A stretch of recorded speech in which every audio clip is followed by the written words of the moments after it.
Assalamualaikum, salam keluarga Malaysia. Berita wilayah Jumaat 30 September 2022 membawakan laporan terkini seluruh negara. Berikut paparan utama petang ini. Persediaan hadapi musim penghuju, JBPM laksana siri latihan pengurusan bencana.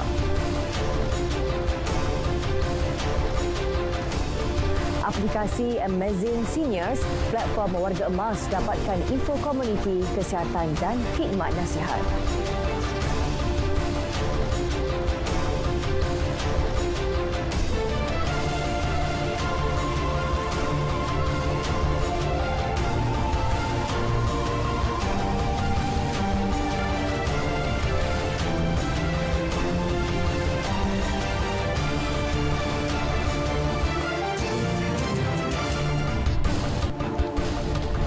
Baiklah, lintas langsung dari Sarawak, Sabah dan Labuan mengisi paparan petang ini. Saya Atika Naim, terus sedia sejam bersama Berita Wilayah.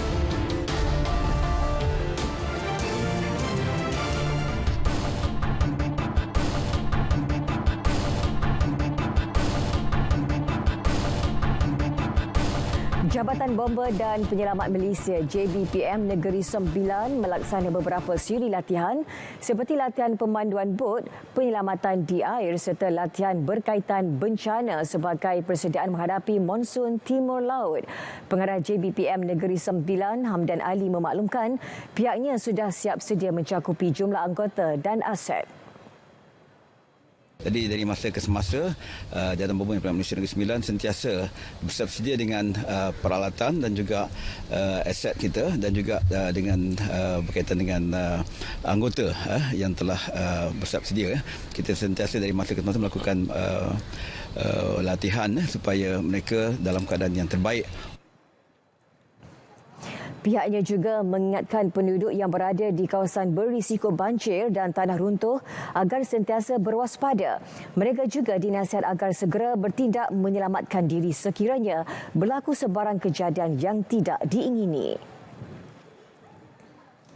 Ejen jualan kosmetik yang diselamatkan di Thailand selepas dilarikan sekumpulan lelaki di kediamannya di Tumbak, Kelantan kini berada di Kuala Lumpur dan dalam keadaan yang baik. Ketua Polis Kelantan, Datuk Muhammad Zaki Harun mengesahkan mangsa Ros Nazirah Muhammad Naim 36 tahun akan dibawa pulang ke kampung halamannya dalam masa terdekat.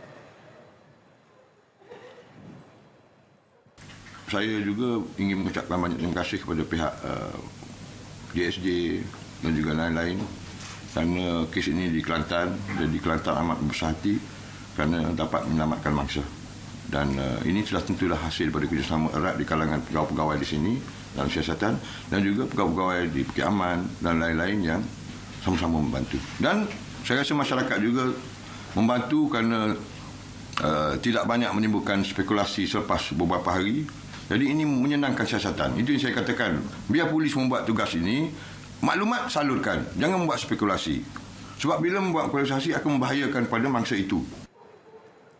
Beliau turut menjelaskan tiada sebarang bentuk bayaran dilakukan sepanjang kehilangan wanita terbabit. Dalam kejadian pada 13 September lepas, mangsa diculik beberapa lelaki di rumahnya di Kampung Semak Jal, Tumpat.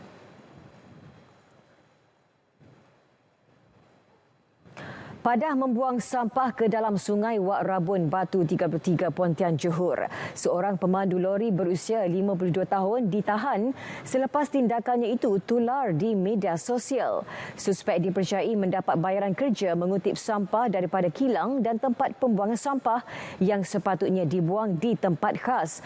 Namun suspek mengambil jalan mudah.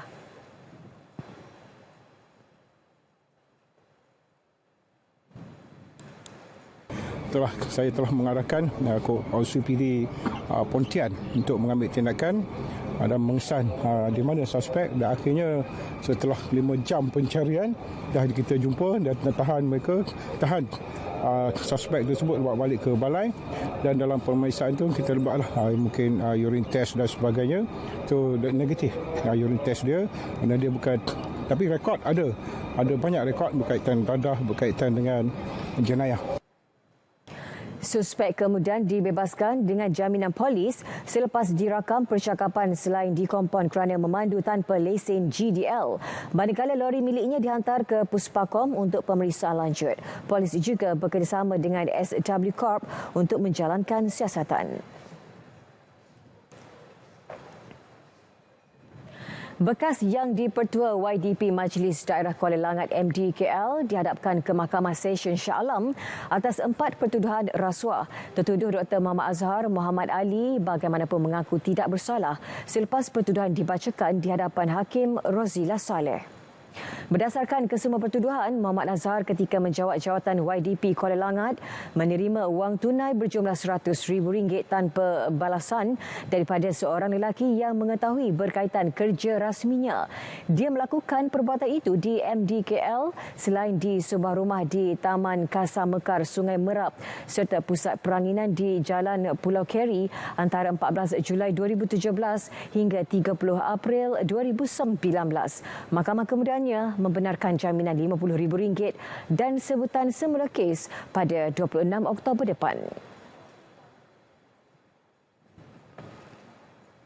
Di Negeri Sembilan, seorang bekas penyelia projek didenda RM10,000 selepas mengaku bersalah atas pertuduhan memperdayakan seorang pengurus pembinaan supaya tidak mengambil tindakan berhubung kerja berkaitan sistem kebakaran di tapak projek 2 tahun lalu.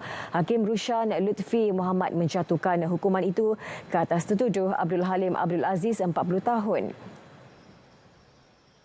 Mengikut pertuduhan, tertuduh sebagai penyelia projek didakwa telah menipu pengurus pembinaan dengan memperdayakannya supaya menyerahkan wang tunai RM2,000.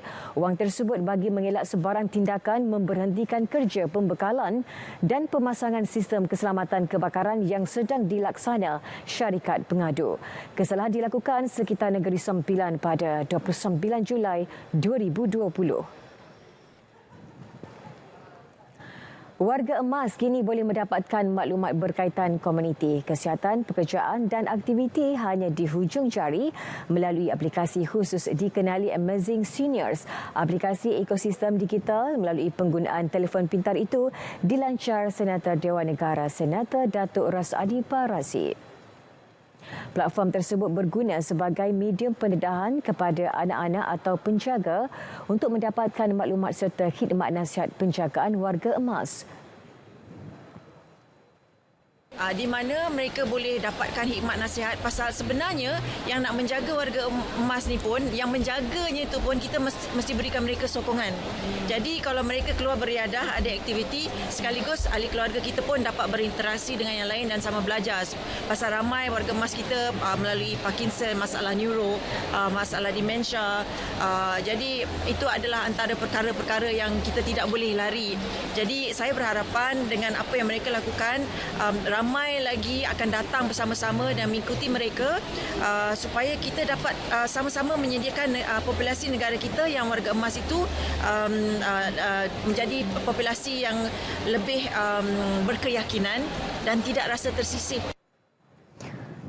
Aplikasi Amazing Senior dilancar di Festival Warga Emas pertama Malaysia sempena sambutan Hari Warga Emas Sedunia yang disambut 1 Oktober setiap tahun.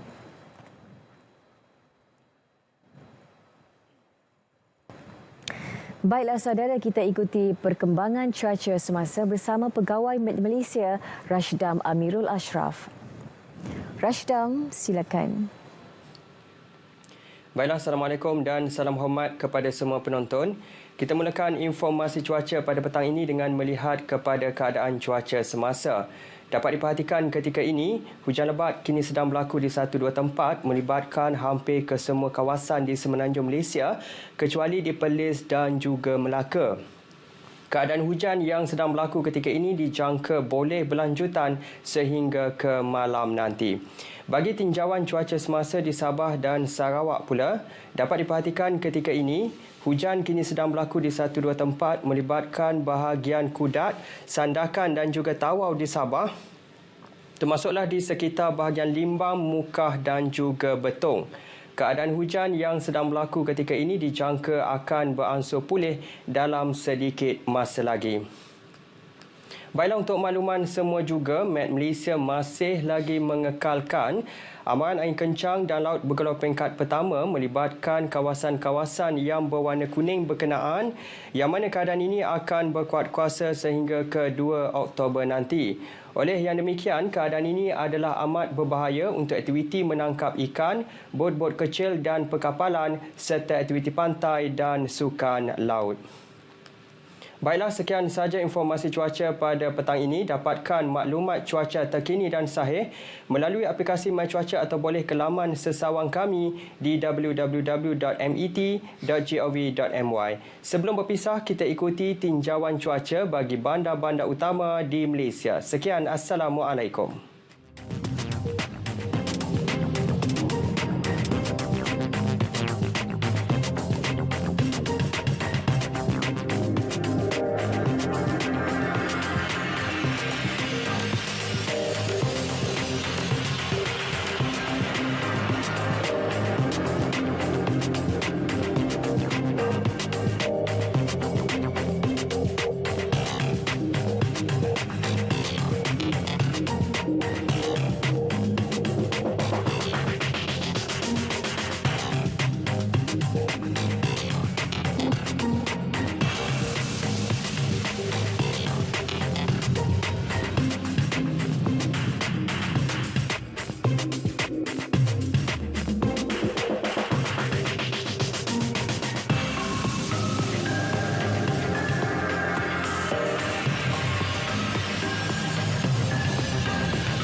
Baiklah, untuk paparan berita dari Pulau Mutiara, Laut Cina Selatan, kita bersama Rosila Jos langsung dari Labuan. Teruskan, Ros. Baik, terima kasih. Masyarakat diseru melengkapkan diri dengan ilmu penyelamatan agar dapat bersama-sama berganding bahu membantu pegawai serta anggota dalam apajua misi menyelamat. Timbalan Ketua Pesuruhjaya Operasi Angkatan Pertahanan Awam APM, Dr. Nur Hafifi Ismail berkata, pihaknya kini memberi hikmat latihan kepada orang awam, khususnya penduduk kampung dan komuniti untuk memainkan peranan sekiranya berlaku sebarang bencana. Dalam masa yang sama juga dapat kita melibatkan lebih ramai lagi komuniti di bawah sana untuk lebih terlibat. Sekarang berbeza approach dia. Tak macam dulu. Dulu kita dengar hujan lebat dan sebagainya, komuniti ni boleh duduk kat rumah je relax-relax. Tunggulah bot pertahanan awam sampai bot-bot agensi lain datang kan. Tetapi sekarang tak boleh. Maknanya masyarakat sendiri, komuniti itu sendiri kena mengambil tindakan proaktif bersama-sama. Kalau air dah naik takal lutut ke pinggang tu, ambil tindakanlah.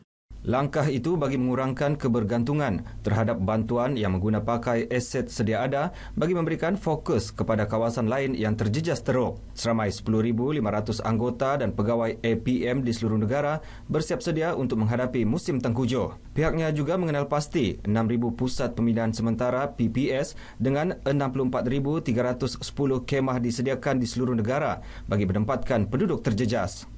Pertubuhan Peladang Kebangsaan NAFAS komited membantu kerajaan untuk meningkatkan hasil produk perladangan dan pertanian di seluruh negara bagi menampung bekalan makanan negara. Pengerusi Ahli Jemaah Pengarah NAFAS, Datuk Zamri Yaakob berkata, NAFAS menumpukan kepada sektor makanan seperti meningkatkan hasil pengeluaran padi di beberapa negeri untuk menampung bekalan itu. Sekarang ni untuk meningkatkan tu, kerajaan mengarahkan NAFAS supaya main peranan juga. Terlibat dalam sawah berskala besar. Bila kita sawah berskala besar ni, kita beri tumpuan untuk tingkatkan hasil. Bila tingkat hasil, pendapatan petani akan meningkat. Selain itu, Nafas juga dalam usaha membantu menampung 20% bekalan ayam di seluruh negara dengan kerjasama syarikat-syarikat pengeluar. Bagaimanapun, Datuk Zamri memberitahu pihaknya mengalami kesukaran mendapatkan bekalan baja ekoran kenaikan harga yang tinggi daripada pembekal luar negara. Ya, ekoran pergolakan Rusia-Ukraine dengan negara pembekal telah menamatkan pembekalan bahan tersebut ke Malaysia. Beliau memaklumkannya selepas merasmikan Mesyuarat Agung Tahunan Pertubuhan Peladang Negeri Wilayah Persekutuan di Labuan. Pada majlis ini, Datuk Zamri turut menyampaikan anugerah pelajar cemerlang anak peladang. Program Rich Independence and Sustainable Entrepreneurship RISE memberi manfaat kepada komuniti bersasar dalam kalangan B40 di Labuan. Ia menerusi latihan keusahawanan yang disediakan kepada peniaga kecil melalui platform dalam talian Zoom. Pengurusi Perbadanan Labuan, Datuk Bashir Alias, yang juga ahli Dewan Negara berkata, menerusi pendekatan dan latihan yang mampu menjana dan meningkatkan pendapatan peniaga kecil. Di samping itu, ia dapat menggalakkan mereka mengguna dan mengitar semula bahan buangan untuk pembangunan produk selain mengekalkan kelestarian persekitaran semula jadi. Pembelajaran perkhidmatan dalam kursus sel ataupun biologi molekul mengetengahkan idea inovasi biokeusahawanan untuk pemilik perniagaan kecil bagi menjana dan meningkatkan pendapatan isi rumah mereka. Tidak dinafikan, peserta program ini juga mendapat manfaat pengalaman, pembelajaran dan kemahiran keusahawanan secara holistik melalui penglibatan secara langsung dengan pihak akademia dan industri. Beliau berucap pada majlis penghargaan dan anugerah keusahawanan anjuran Universiti Putra Malaysia UPM dengan kerjasama Yayasan Maybank di Labuan.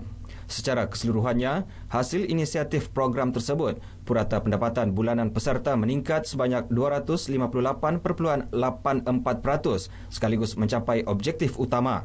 Ini menunjukkan keberhasilan program berupaya menjadi contoh jaringan kerjasama dan sokongan pelbagai pihak terlibat. 25 peserta termasuk ibu tunggal dan orang kurang upaya OKU menyertai program ini bermula Oktober 2021 hingga September 2022. Turut diadakan penyampaian sijil dan anugerah.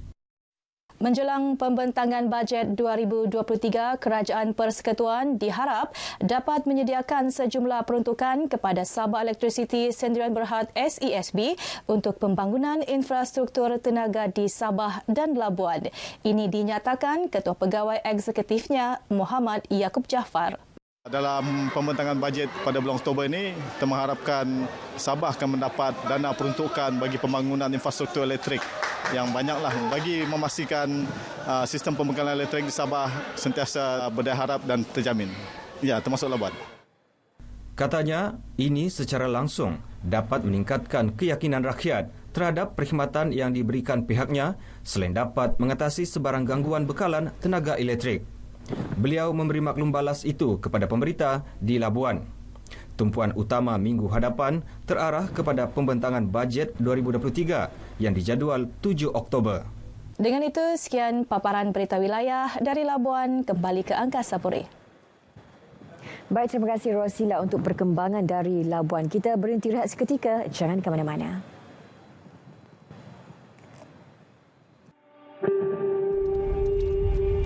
Kakak, jangan buat macam tu. Kenapa? Kan ayah ada bagi tahu dulu, tak baik buang sampah merata-rata. Berdosa tau.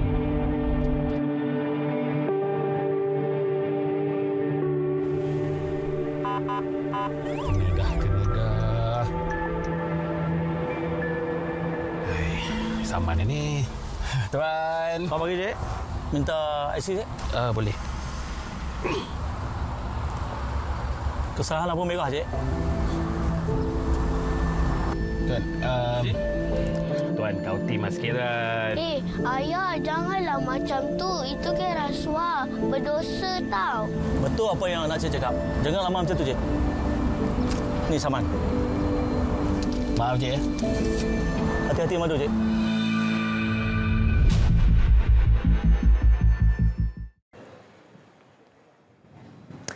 Fokus negeri di bawah Bayu, Mesyuarat Pegawai-Pegawai Kanan ke-46 sempena pertemuan tahunan tidak rasmi Menteri-Menteri Agama capai kesepakatan melibatkan 4 sektor. Perinciannya bersama Rita Aloysius Malik di Kota Kinabalu. Silakan Rita.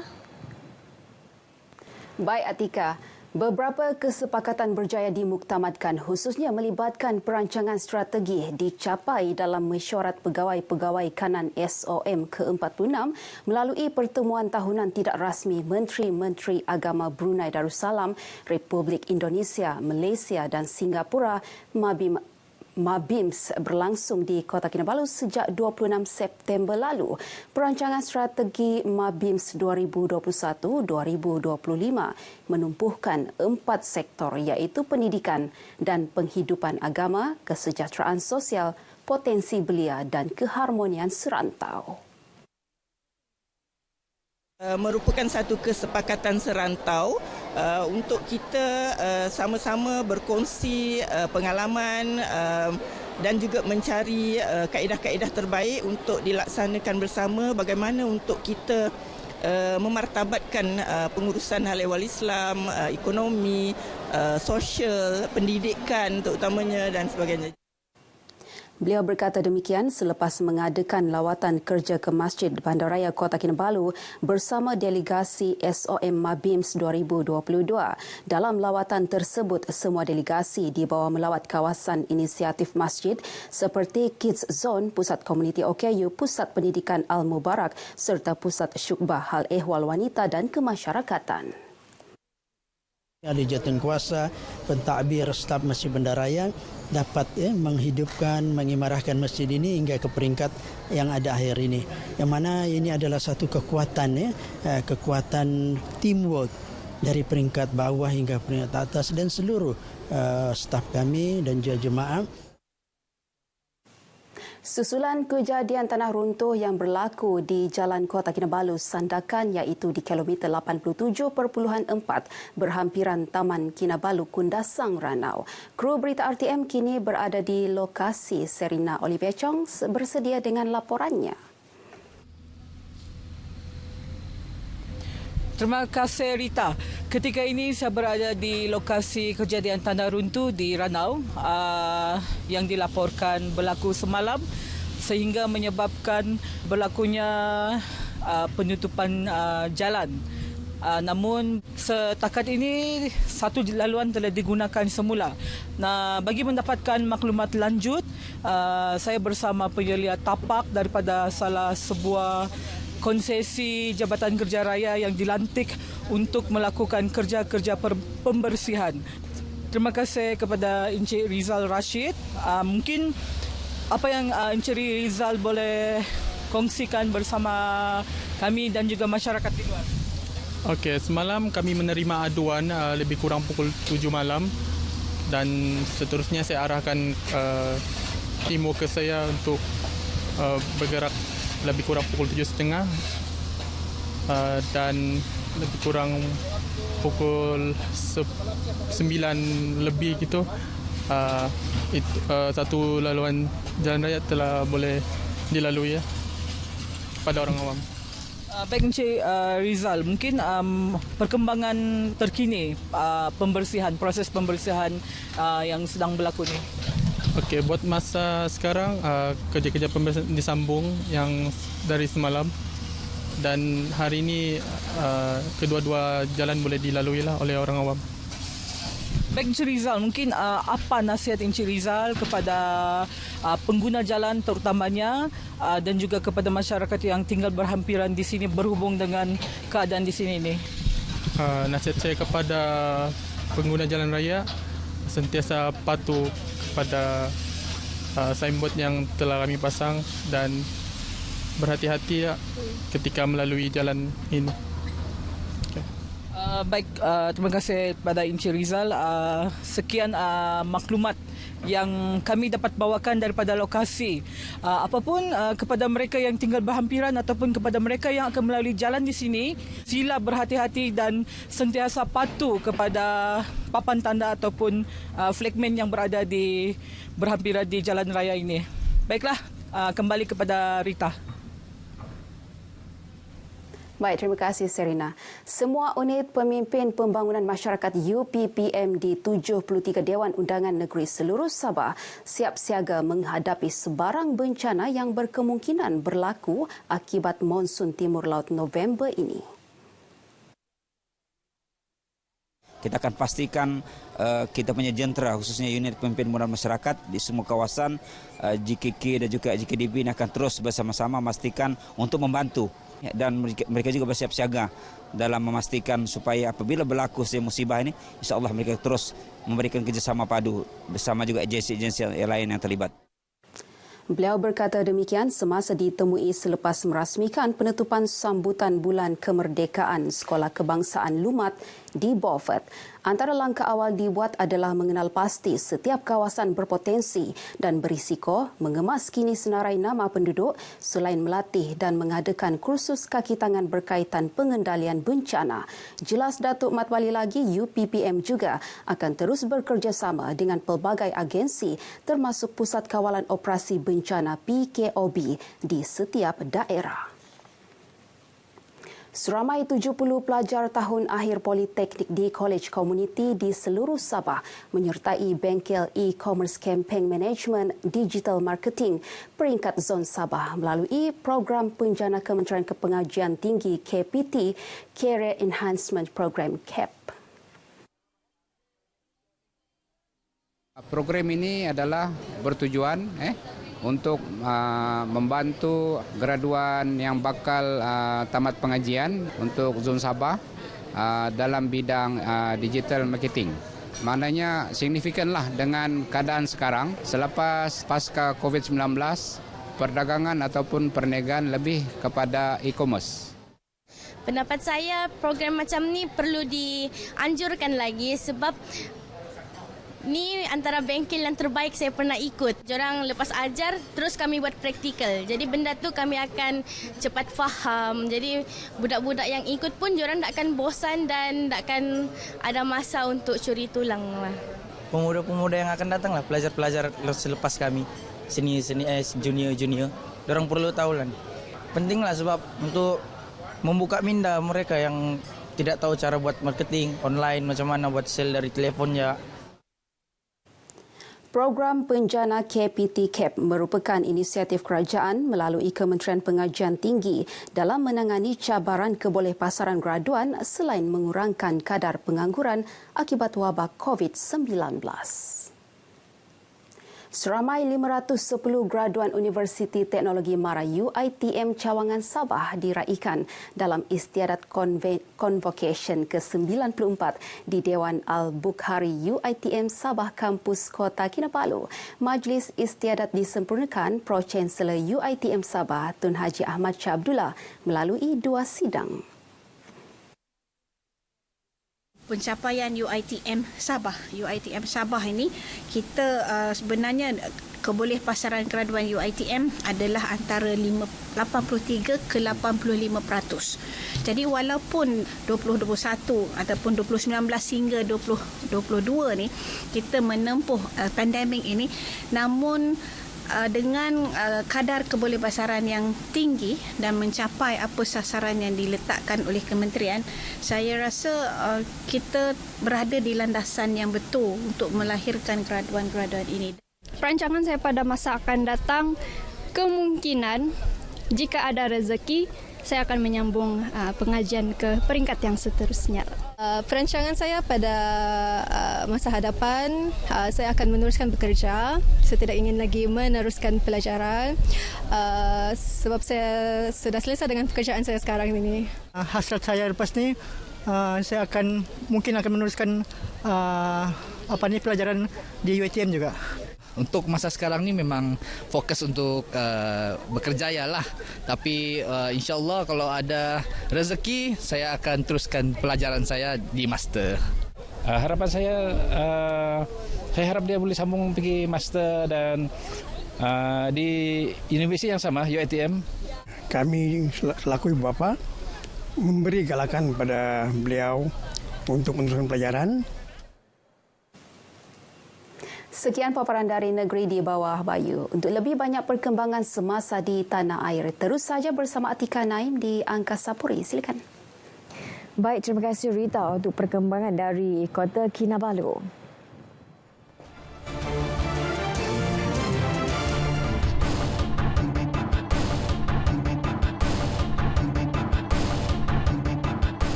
Bersua kembali.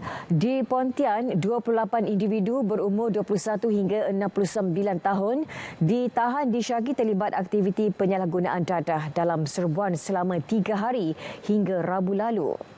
Ketua Polis Daerah Pontian, Superintenden Muhammad Shofi Taib memaklumkan serbuan menyasarkan kawasan panas penagih dadah antaranya ladang kelapa sawit dan kampung nelayan.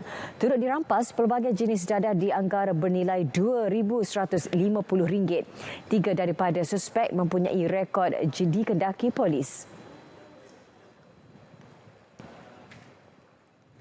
Dalam perkembangan berasingan, 2.2 juta saman tertunggak direkodkan Polis Johor membabitkan pelbagai kesalahan trafik termasuk yang dikeluarkan kepada warga Singapura sejak 2014.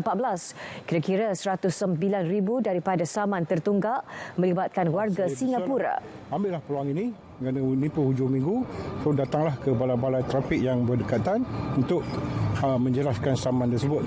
Saya gesa saman sama je, rakyat Malaysia ke, rakyat Singapura ataupun lain-lain warga negara yang melakukan saman mesti kena bayar.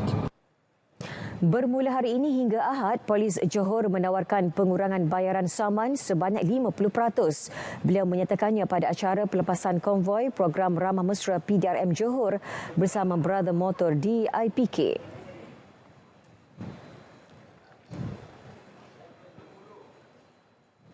Sementara itu, di Permas Jaya, seorang lelaki berumur 22 tahun diberkas disyaki membuat hantaran video yang menghina PDRM menerusi aplikasi TikTok. Ketua Polis Daerah Johor Bahru Selatan ACP Raub Selamat memaklumkan siasatan mendapati motif kejadian disebabkan suspek mahu mengejar populariti dan mencari perhatian daripada pengguna lain. Polis turut merampas sebuah telefon bimbit dipercayai digunakan suspek untuk membuat naik video tersebut yang telah dipadam.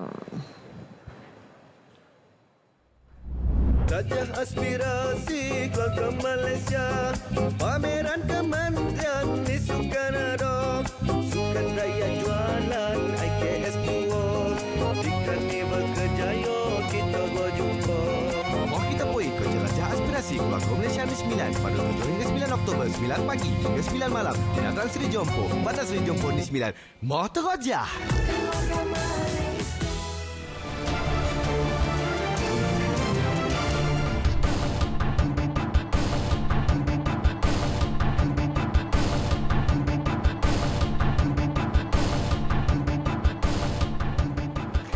Seterusnya, lintas langsung terakhir kita ke Sarawak. Tumpuan berita hari ini ialah berkaitan usaha kerajaan dalam mempromosi produk pelancongan negeri menerusi perlumbaan perahu naga antarabangsa ke-8 dan Sarawak Regatta. Silakan Vanessa dengan laporannya. Silakan Vi. Ya, Atika, jumlah ketibaan pelancong ke Sarawak dijangka meningkat sepanjang Oktober ini menerusi pelbagai program yang telah dijadualkan diadakan di negeri ini. Menurut Menteri Pelancongan, Industri Kreatif dan Seni Persembahan, Datuk Seri Abdul Karim Rahman Hamzah, antara program yang dinanti-nantikan adalah Perlumbaan Perahu Naga Antarabangsa ke-8 dan Sarawak Regatta yang telah 2 tahun tidak diadakan akibat pandemik COVID-19. Ini menunjukkan bahawa Datuk Seri Abdul Karim berkata perlumbaan perahu naga sahaja telah menarik penyertaan daripada 16 negara, iaitu yang terbanyak setakat ini dengan 7 daripadanya merupakan penyertaan kali pertama. Tambahnya, ini menunjukkan bahawa usaha kementerian dalam mempromosi produk pelancongan negeri dalam dan luar negara telah membuahkan hasil. Oleh demikian, kementeriannya akan memastikan pelancong yang datang pada ketika itu akan menikmati keindahan dan tarikan yang ada di Bandaraya Kuching dan kawasan sekitarnya. Datuk Seri Abdul Karim berkata demikian kepada media selepas mengadakan kunjungan hormat kepada Yang di-Pertua Negeri Tun Pehan Sri Abdul Taib Mahmud di Demak Jaya, Kuching. Kunjungan hormat tersebut adalah bagi menjemput Tun Pehan Sri Taib bagi merasmikan majlis penutupan dan penyampaian hadiah Sarawak Regatta pada 6 November nanti. Sarawak Regatta dijadualkan berlangsung pada 4 hingga 6 November dengan 14 kategori dipertandingkan, antaranya perahu balok, perahu bidar dan perahu kenyalang. Sementara itu, Yang di-Pertua Negeri Sarawak Tun Pehan Sri Abdul Taib Mahmud turut menerima kunjungan hormat daripada jawatan kuasa induk sambutan perayaan hari lahir ke-86 beliau. Kunjungan tersebut diketuai oleh Menteri Bertanggungjawab terhadap sambutan perayaan yang juga Menteri Pengangkutan Sarawak Datuk Seri Lee Kim Shin. Kunjungan itu antara lain bagi menerangkan program yang akan diadakan sepanjang sambutan berkenaan yang akan diadakan di Miri. Sambutan perayaan itu akan dimulakan dengan majlis kesyukuran bertempat di Masjid Al-Taqwa Miri pada 7 Oktober. Di samping itu, pada 8 Oktober pula diadakan istiadat perbarisan dan rapat raksasa di Stadium Terbuka Miri, diikuti dengan istiadat pengurniaan darjah kebesaran negeri dan majlis jamuan negeri. Manakala majlis jamuan teh pula akan diadakan pada 9 Oktober. Program jualan murah keluarga Malaysia PJMKM yang diadakan di Kampung Belawai Tanjung Manis mendapat sambutan menggalakkan daripada penduduk. Untuk mengikuti perkembangannya, kita bersama pelapor Muhammad Al-Hadi Syamsawi. Silakan Hadi. Terima kasih rakan penyampai di Kuching. Assalamualaikum, salam sejahtera. Saya sekarang berada di Kampung Belawai di Tanjung Manis untuk melihat sendiri program jualan murah keluarga Malaysia yang diadakan di salah sebuah kedai runcit di kampung ini. Dan bersama saya hari ini adalah Timbalan Menteri Perancangan Bandar, Pentadbiran Tanah dan Alam Sekitar, Datuk Len Talib Saleh, yang juga merupakan adun untuk kawasan Kuala Rajang. Jadi terima kasih kerana bersama kami untuk petang ini, Datuk. Terima kasih sama kerana dapat menjemput saya ke program ini. Jadi Datuk, bagaimana dengan sambutan program jualan keluarga Malaysia hari ini? Kalau kita lihat di belakang kita ini merupakan satu program berterusan kerajaan pusat diteraju oleh Yang Berhormat Perdana Menteri Datuk Seri Ismail di bawah Kementerian KPD and HEP, di mana menterinya Datuk Seri Alexander Linggi, di mana program ini dijalankan seluruh Malaysia. Dan pada hari ini kita berasa beruntung di Parlimen NP206 Tanjung Manis dan di N41 Kuala Rajang kita adakan program yang kali keempat pada tahun ini. Jadi pada hari ini kalau kita lihat dari segi sambutan memang agak baik dan insyaAllah kita akan teruskan program ini kerana kita melihat sambutan dari kampung, terutama sekali di luar bandar. Kita merasa bertuahlah kerana mendapat kerajaan yang prihatin pada permasalahan rakyat dan begitu juga kerajaan negeri. Jadi dengan kerjasama seperti ini kita akan teruskan supaya kelangsungan hidup rakyat di kawasan luar bandar ini terjaga. Jadi Dok, apa antara barangan-barangan yang dijual untuk program ini? Ya, program yang kita lihat yang dijual dalam program ini merupakan barangan asas seperti beras, telur, tepung, gula dan minyak masak. Dan kebanyakannya barang inilah yang mereka tunggu-tunggukan untuk mereka terlibat di dalam pembelian ini. Kadang-kadang kita lihat dari segi harganya ialah 30% kurang daripada harga pasaran. Bermakna 30% ini disubsidikan oleh kerajaan pusat. Jadi oleh sebab itulah kita memohonlah supaya program ini dapat diperluaskan di kawasan-kawasan yang lain dan juga dibuatkan secara lebih banyak lagi di kawasan-kawasan terutama sekali di luar bandar. Jadi untuk kawasan N41 Kuala Rajang sendiri, di mana kawasan-kawasan yang mungkin menjadi sasaran Datuk untuk dilaksanakan program seperti ini? Ya, mungkin insyaAllah kalau yang akan datang kita akan adakan di Kampung Jerije dan di Kampung Rajang. Yang di mana kedua-dua kampung ini belumlah dibuatkan program seperti ini. Dan pada hari ini merupakan program pertama di Kampung Belawai, iaitu kampung yang terbesar dalam kawasan inilah.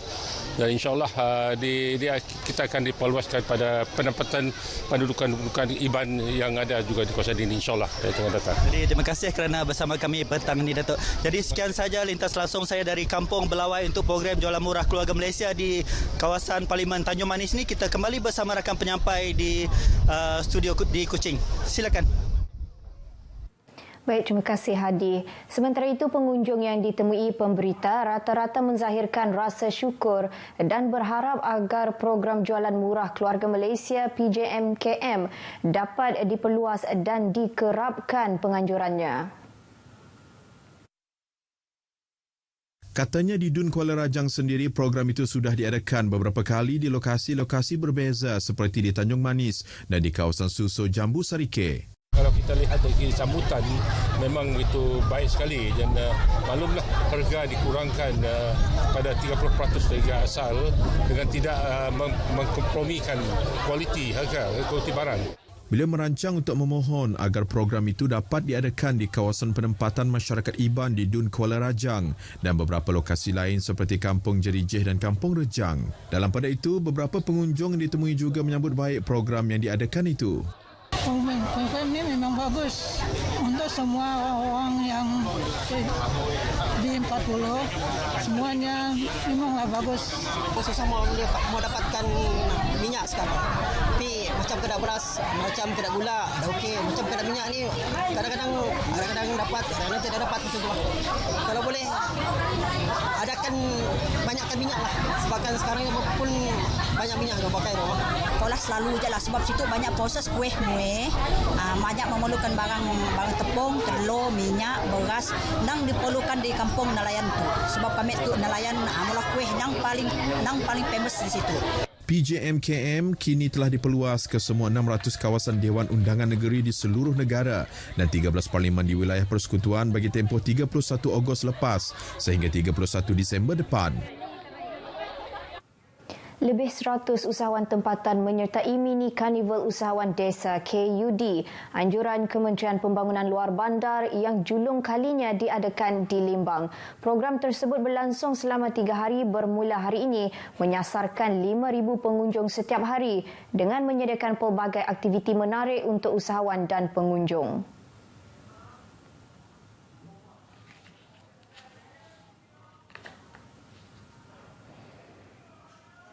Positif mengenai program itu.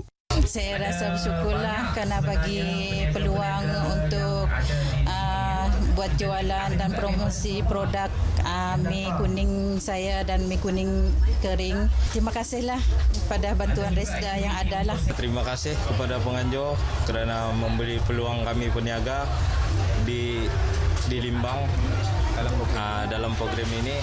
Kami harap akan diberi peluang lagi lah untuk di masa akan datang. Kami sangat bergembiralah dengan sebab kami dah dapat peluang tu daripada pihak penganjur untuk adakan tok di Limbang lah, dan kami sangat bangga gila dapat kami akan dalam program tok juga kami boleh memperluaskan lagi kami pun produk-produk tok di seluruh Malaysia lah. Ya, harap program tok dapat diadakan lagi banyak lagi tempat-tempat lain untuk mengembangkan lagi ekonomi usahawan-usahawan yang mula produk lokal. Turut diadakan adalah pameran daripada pelbagai agensi kerajaan persekutuan dan negeri bersempena program tersebut. Turut diadakan adalah pameran daripada pelbagai agensi kerajaan persekutuan dan negeri bersempena program tersebut. Hari yang suram bagi RTM Sarawak semalam apabila kehilangan seorang bakat mudanya. Jet Malin John yang cukup dikenali di negeri ini sebagai watak jabuh meninggal dunia di Pusat Jantung Sarawak petang semalam akibat serangan jantung. Mendiang yang mengalami sesak nafas telah dikejarkan ke Pusat Jantung Sarawak awal pagi semalam sebelum disahkan meninggal dunia sekitar pukul 2 petang. Beliau antara barisan pelakon dalam sketsa radio bertajuk Tembawai Kanyok dan aktif terlibat dalam beberapa sketsa TV yang lain. Bagi Ketua Penolong Pengarah Seksyen Radio RTM Sarawak, Maril Cunggat, mengenali mendiang semasa hidup, Jet merupakan seorang yang ceria dan sering memberi cadangan yang bernas untuk memberikan persembahan yang terbaik untuk penonton dan pendengar. Maril Cunggat ditemui pemberita di kediaman mendiang Jet di Taman Samarindah, Kota Semerahan pagi tadi bagi memberikan penghormatan terakhir.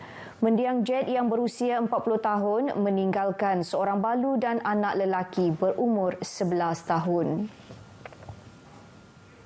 Salam takziah daripada RTM untuk keluarga mendiang. Dengan itu, sekian berita dari Sarawak. Kita kembali bersama Atikah di Angkasa Puri. Silakan. Baik, terima kasih Vanessa untuk perkembangan dari Sarawak.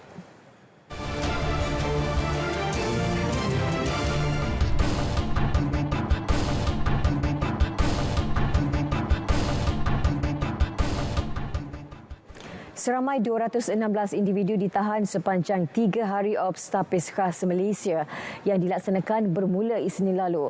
Ketua Polis Kelantan, Datuk Muhammad Zaki Harun berkata dalam operasi yang berakhir Rabu lepas, pelbagai jenis dadah dirampas dengan nilai keseluruhan hampir RM55,000.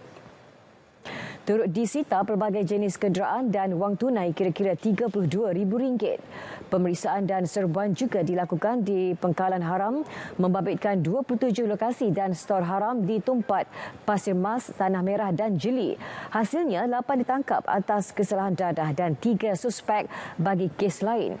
940 biji pil yaba dirampas di sebuah di kampung Padang Tokku Wakaf Baru Tumpat. Selain 5 kg daun ketum serta 3 liter air ketum dengan nilai keseluruhan rampasan RM9,480.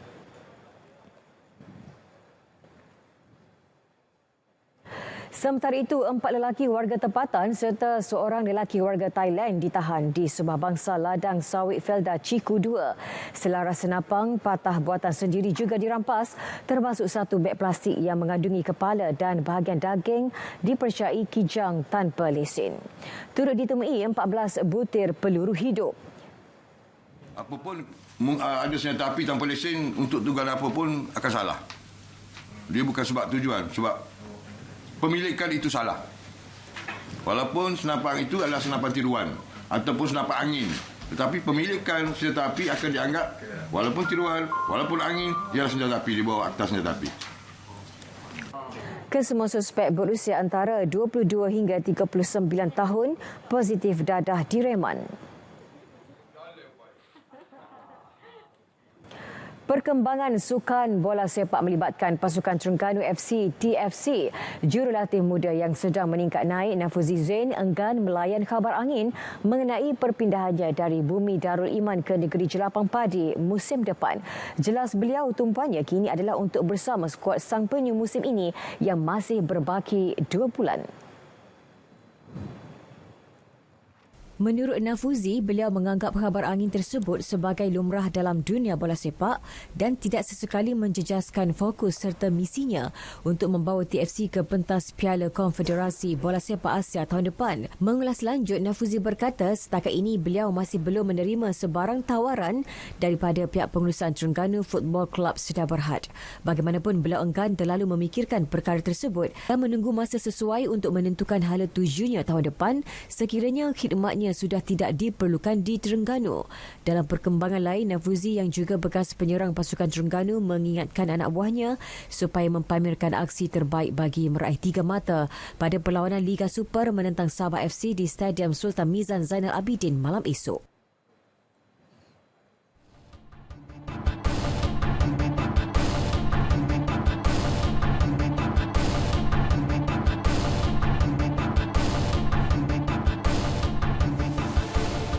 Perkembangan insiden runtuhan batu kuari di Keramat Pulai Simpang Pulai. Ketua Polis Perak Datuk Muhammad Yusri Hassan Basri memaklumkan sampel DNA salah seorang waris mangsa yang tertimbus Hiu Lu Siu Sun telah diserahkan kepada pihak hospital di Switzerland. Hospital di sana di Switzerland akan berurusan dengan hospital ataupun dengan Jabatan Forensik HRPB, Hospital Raja Permaisuri Bainun di Perak untuk urusan pengambilan tisu-tisu ataupun sampel-sampel DNA itu tadi. Jadi pihak Jabatan Forensik HRPB sedang dalam proses untuk mengambil DNA mangsa dan memproses DNA tersebut. Ya. Jadi masih lagi dalam proses dalam tindakan pihak hospital di Hospital Raja Permaisuri Bainun.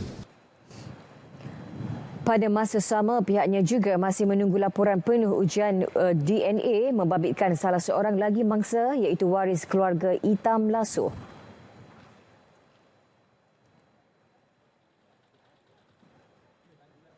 Tiga laras senapang angin turut dirampas daripada seorang lelaki berusia 39 tahun ketika serbuan di sebuah rumah di Taman Mewah Jaya Sition. Dan hasil pemeriksaan di dalam rumah tersebut telah menjumpai 3 laras senapang angin, 1 pucuk pistol tiruan, 1 balang gas yang diubah suai, 1 pasang gari bersama sarung gari, 2 anak kunci gari dan 1 bungkusan plastik Lucina mengandungi bahan disaki dadah jenis methamphetamine anggaran berat 6 gram dan nilai keseluruhan dadah yang dirampas berjumlah RM350. Dalam serbuan berasingan, polis turut menahan seorang lelaki berusia 22 tahun di Terminal Bas Merujaya kerana disyaki mengedar dadah. Hasil pemeriksaan menemui 10 bungkusan plastik mengandungi heroin seberat 4.5 kilogram. Sejak penubuhan unit peneraju agenda Bumiputera teraju pada 2011, sebanyak 21.25 juta ringgit diperuntuk bagi membangunkan 10 projek pembangunan di Langkawi Kedah. Ia merangkumi dana di bawah program Dana Pembangunan Usahawan Bumiputera, Dana Mudah Cara dan Dana Kemakmuran Bumiputera. 600 peluang pekerjaan ditawarkan kepada penduduk setempat. Sesi libat turut dilakukan bertujuan berkongsi fungsi dan peranan teraju dalam pemerkasaan agenda Bumiputera di samping memberi penerangan mengenai projek pembangunan bagi sektor pelancongan, pertanian dan komoditi. Jadi kita nak buat projek yang berteraskan lebih kepada aquaculture, perikanan, laut dan farming. Yang tadi kita bangkitkan untuk kita buat sayuran smart farming. Bagaimana supaya Langkawi tidak bergantung pada tanah besar untuk mengimport sayur-sayuran untuk hotel-hotel. Itulah target-target kita. Pertanian, selain pelancongan, tetap kita buat pelancongan, akhirnya juga pertanian. Tapi yang bernilai tinggi. Yayasan Pelajaran Mara YPM terus komited dan proaktif dalam membantu pelajar khususnya di kawasan luar bandar. Terbaru, 100 pelajar Sekolah Kebangsaan Malau Citra menerima sumbangan wang tunai keseluruhan RM10,000. Sumbangan disampaikan Pengerusi YPM Datuk Muhammad Razman Yaakob di sekolah berkenaan. Selain pelajar, pihak sekolah turut menerima sumbangan berjumlah RM3,000 daripada YPM bagi membantu membeli peralatan pengajaran dan pembelajaran. Setiap pelajar menerima RM100 seorang melalui skim bantuan persekolahan. Selain itu, 3 pelajar sekolah tersebut turut menerima surat tawaran skim anak angkat YPM di bawah Seksyen Pembiayaan Pendidikan dan menerima tajaan RM960 setahun. Masalah jalan tidak sempurna yang membelenggu penduduk Kampung Sungai Senam dan Kampung Carut Tok Uban di Sik Kedah selesai apabila jalan konkrit akhirnya dibina di kawasan berkenaan. Pertukaran sebanyak RM6,000 disediakan Pusat Khidmat Wakil Rakyat Ahli Parlimen Sik bagi membina jalan berkenaan yang dibina secara bergotong royong oleh penduduk kampung. Ahli Parlimen Sik Ahmad Tarmizi Sulaiman berkata, di Kampung Sungai Senam, penduduk bergotong royong membina jalan konkrit sepanjang 180 meter. Ia sekaligus menyelesaikan masalah air bertakung dan jalan becak yang dihadapi penghuni 6 buah rumah. Manakala di Kampung Carut Tok Uban, projek penambahbaikan jalan desa kepada jalan konkrit dilakukan bagi memberi keselesaan kepada penduduk melakukan urusan harian.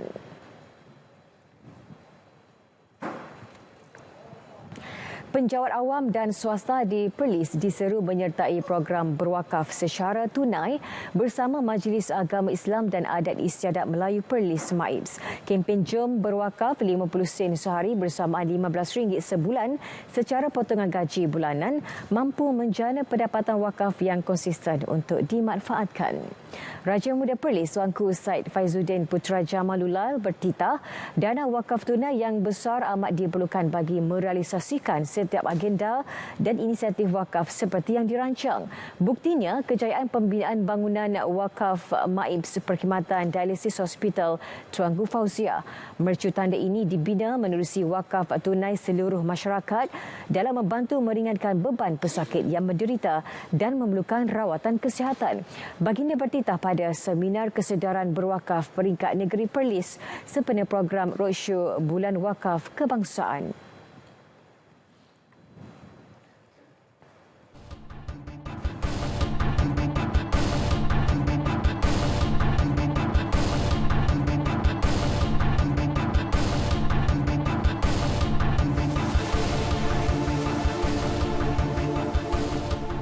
Penghayatan konsep negara bangsa harus menjadi asas perpaduan dan persamaan berbilang kaum dan etnik.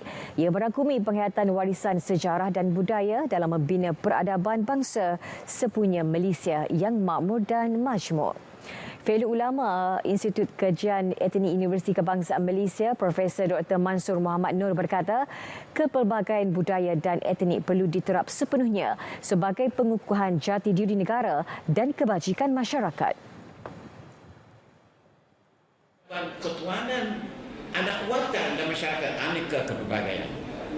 Must be about civilization, bukan ethnic discourse. Dalam kerangka keinsanan, kesejahteraan dan keadilan. Tapi kita sudah mendekat, kita dah menerima, menyulam the civic nation tanpa memutuskan di antara peradaban kita yang nampak dan sejarah dan warisan. Beliau bercakap kepada pemberita selepas program Minda Profesor Negara Bangsa Malaysia dari perspektif generasi baru di Kajang. Kita beralih ke sukan badminton. Bergu wanita nombor 1 negara Pearly Tan M. Tinah menyifatkan kesihatan lebih penting daripada cuba memburu slot beraksi pada pusingan akhir jelajah dunia BWF. Kejohanan tersebut dijadual berlangsung di Guangzhou, China pada 14 hingga 18 Disember ini. Ketika ini, Pearly masih dalam proses pemulihan susulan kecederaan hamstring dialaminya pada terbuka Jepun 2022 awal bulan ini. Menurut Tina, mereka lebih rela untuk menyiapkan diri sepenuhnya bagi beraksi pada mana-mana kejohanan daripada menggadaikan nasib beraksi dalam keadaan kurang cergas. Pearly Tinah ketika ini berada di kedudukan ke-11 ranking jelajah dunia BWF dan hanya 8 terbaik layak ke pusingan akhir di Guangzhou. Sementara itu, pengarah kejurulatihan bergu Persatuan Badminton Malaysia BAM, Rexy Mainaki, turut senada bahawa kesihatan pemain lebih penting daripada merisikokan diri dari mengejar mata ke Guangzhou, memandangkan jelajah dunia BWF merupakan kejohanan yang berlangsung setiap tahun. Rexy pada masa sama tidak meletakkan sasaran tinggi kepada pasangan tersebut sekiranya mereka berdua diberi lampu hijau beraksi pada terbuka Denmark.